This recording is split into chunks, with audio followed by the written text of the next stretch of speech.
Everyone, welcome to Sunday Nights with Faye Seidler. It's your girl Faye. It's Sunday night. We're doing it again. I have a lot of good stuff for today, so let's get started. The first thing I want to talk about is this Wednesday is going to be November 20th, which is the Trans Day of Remembrance.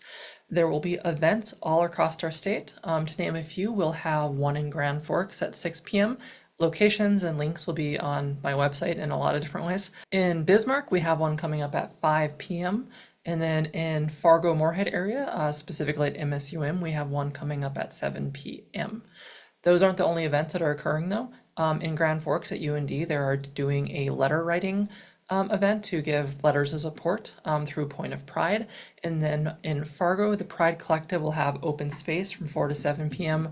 just for people to kind of check in because the day can be pretty difficult for people who might be trans or allies of trans folk. If you're not familiar, the Transgender Day of Remembrance event is an event to honor the individuals who are trans who have lost their life often to violence either inflicted by others or themselves. In our local area, it often means reading names of dozens of trans individuals who have died in some way to remember and honor their memory. At the end of the event, I host my own event called Trans Night of Hope. And the intention of my event is to basically complete your stress cycle and have a warm send-off to what can be a very heavy day. So at 9 p.m., I'll be hosting the Night of Hope event. You can still get me videos. There's information here and on my website for doing so, but effectively, hope is something that we make. It's something that we create, and we get better at it through practice. The more that we think about the things in our lives that we can draw strength from, the better our brain gets at thinking about those memories and keeping centered during difficult times. I'm very clear that I don't believe in blind hope or optimism, but I do believe there's a lot of things in any given person's life that they can draw strength from and be grateful to.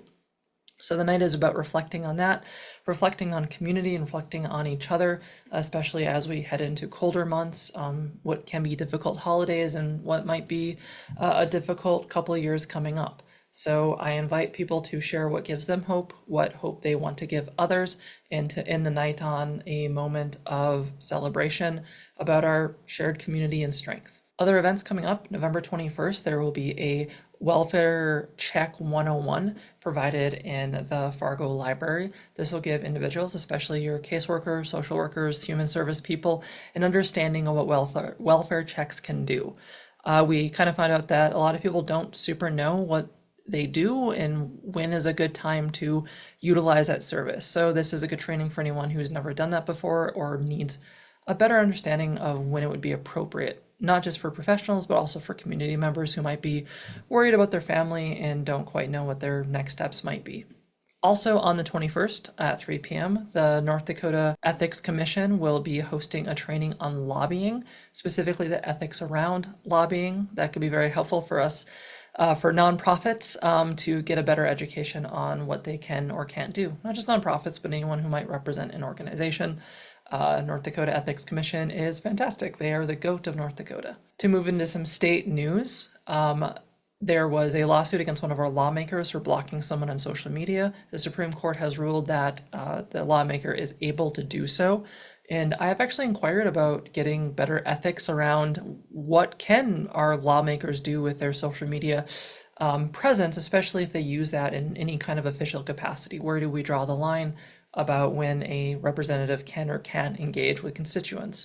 So that's kind of interesting. Speaking of the North Dakota Ethics Commission, I'm curious to learn more. And I think our lawmaking body is also curious to make better guidelines so they don't have to deal with lawsuits for their lawmakers potentially breaking the law or not.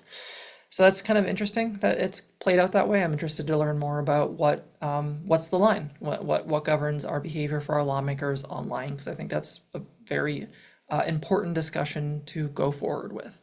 North Dakota Governor Doug Burgum, soon to be former governor, has taken a position with the Trump administration as the head of the Department of Interior, as well as a energy board that's been constructed specifically for him and some other people in energy.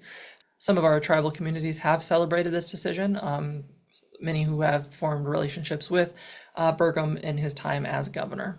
In equity news, with a Trump presidency, there are likely going to be many rollbacks with protections for trans individuals. There is a very practical guideline of what trans individuals can do to keep safe during the coming years that covers things like marriage, name change, and other issues that would be impacting the trans community.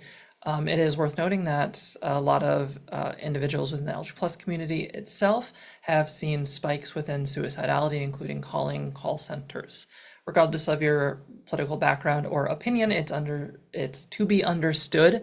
It is a high time of stress for our LGBT plus individuals who have felt targeted in very real ways because of a political rhetoric that has often been full of prejudice towards our LGBT plus individuals and trans people in particular. So it is worth keeping in mind if you serve any kind of client to make sure that your trans clients in particular have access to adequate resources, depending on what might happen to them. High Plains for Housing had Dalton Erickson, the director of North Dakota Human Rights Coalition, on their Friday show, Zoom show, Facebook show, and they talk generally about human rights and housing. So you can check that out and get a view of both two cool organizations and what they do. Speaking of Dalton and the North Dakota Human Rights Coalition, they actually launched their website. It is a fresh new website. I think the first time they've had that in like a decade. I don't know. It's been a while, but it's cool that they have a new one. Moving from human rights to generally celebrating diversity and culture, Pangea was an event held in Moorhead, which was a celebration of the diversity of many different cultures and customs that occurred, with a story that kind of goes through and reads through a lot of the cool stuff that had happened. I believe it's a yearly event, so if it sounds awesome, you should mark your calendars for next year. Attempts to censor books continues to happen across the nation as well as in North Dakota. Most recently at a school, Sargent Central Schools, parents attempted to ban a book featuring two gay characters, falsely accusing the book of having very pornographic scenes in it, which did not exist.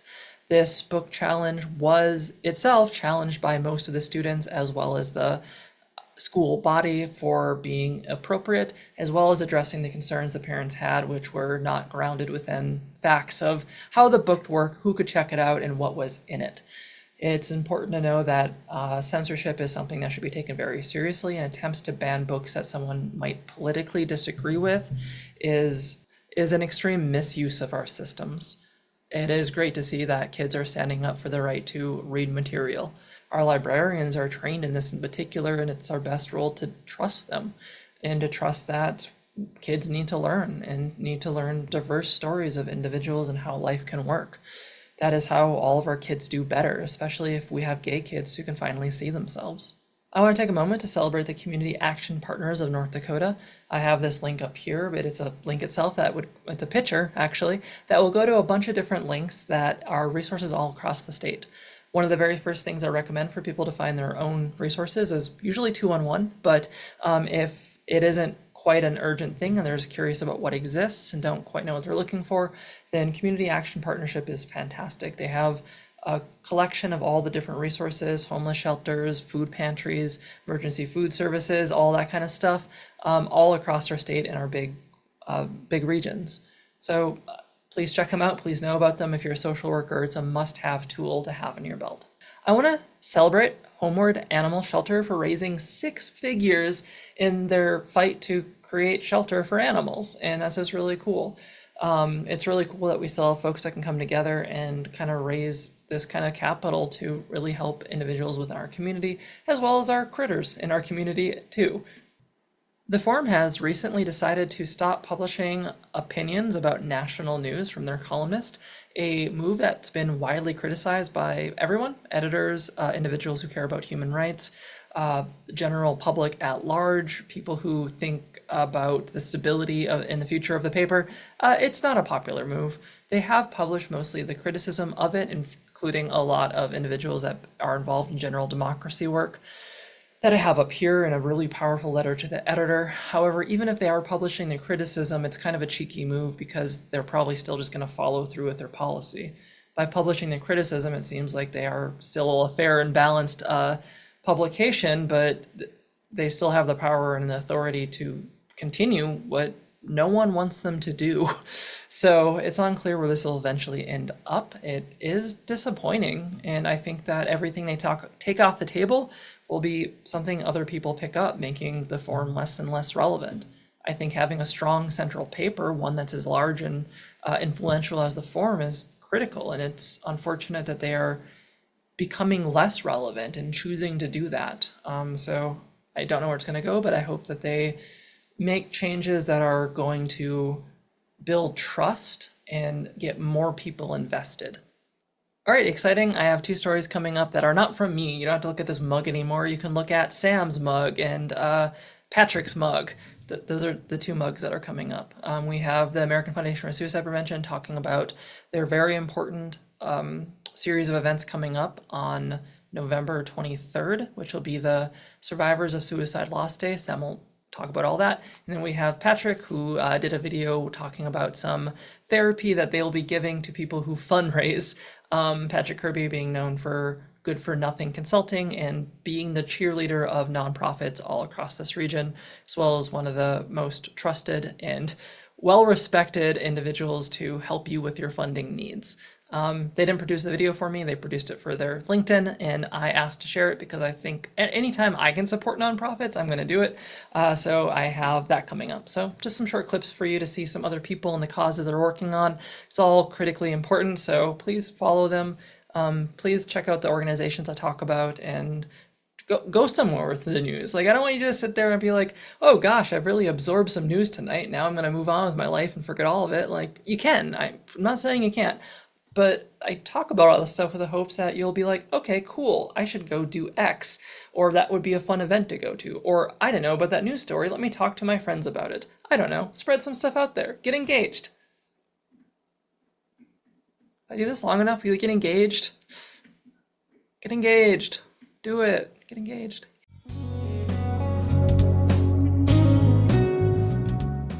Hi everyone, this is Sam with the American Foundation for Suicide Prevention, North Dakota chapter. Today I want to talk about International Survivors of Suicide Loss Day, but if you don't know AFSP and what we do, it's our mission to save lives and bring hope to those affected by suicide. Of course, we do research on the national level across North Dakota. We're very active in prevention education, advocacy, and then, of course, support for suicide loss survivors. I want to talk to you today about International Survivors of Suicide Loss Day. We'll be hosting this event November 23rd, so that is the Saturday before Thanksgiving. If you are an adult who has lost a loved one to suicide, I really hope that you can join us for a day of connection, healing. And Survivor Day is kind of a mini healing conference for those who have lost loved ones to suicide. In North Dakota, we're actually hosting this event in multiple cities across the state. We'd love to have you join us in Fargo, Wahpeton, Bismarck, Minot, Dickinson, and Williston. Again, on November 23rd, you can go to afsp.org/North Dakota and find the community that's nearest you and get registered.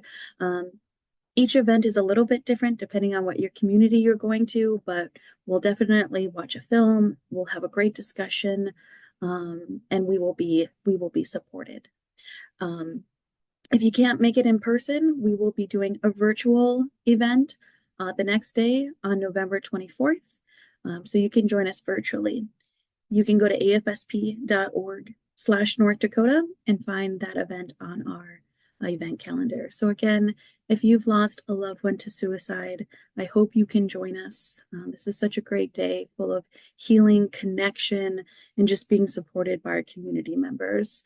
I know my loss, I felt so isolated and alone, and it's not like that. You have community, and it's important that you know you have community and support. So again, I hope that you can join us, afsp.org/North Dakota. Sign up for an event. There's not a fee to register. If you are a suicide loss survivor and you're an adult, we'd love to have you. Also, if you can't make it, I encourage you to reach out to afsp.org/loss, get lots of information, on if you are a lost survivor. There's lots of great resources there. And then, of course, just a shout out to First Link. If anyone is watching this and feels alone or needs connection, needs support, you can always call the Suicide and Crisis Lifeline, answered by First Link, at 988. Again, if you've lost a loved one to suicide, I hope to see you at a Survivor Day event, and help you get connected.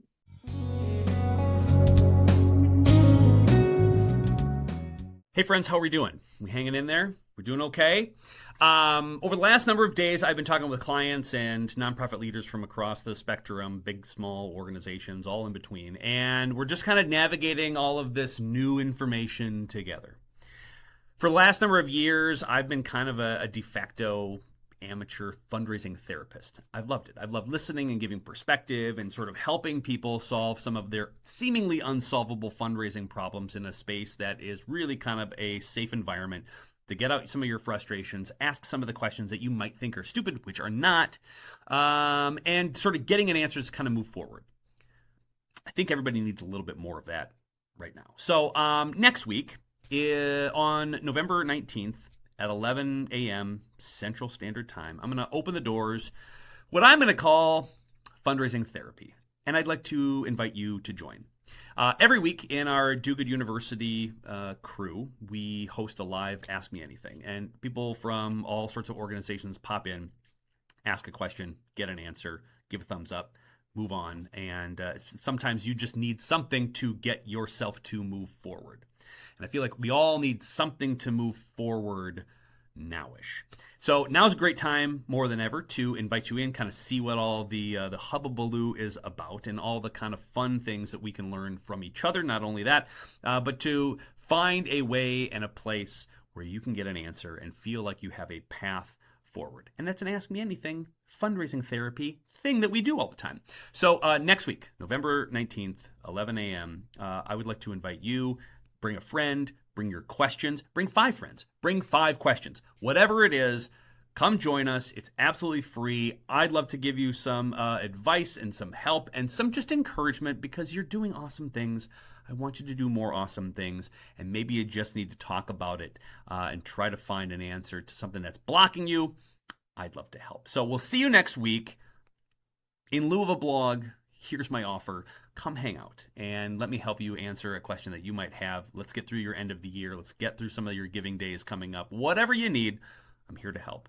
And we'll see you next week. Well, thank you everyone for watching my show. That's all I have for today. I hope you have a good rest of your week. I hope we see you back here next week. Just want to give some thank yous to all the folks here who contributed to the show, who made it all a great time and informed us about the cool stuff they're doing.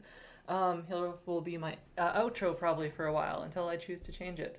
You all have a good day. Bye.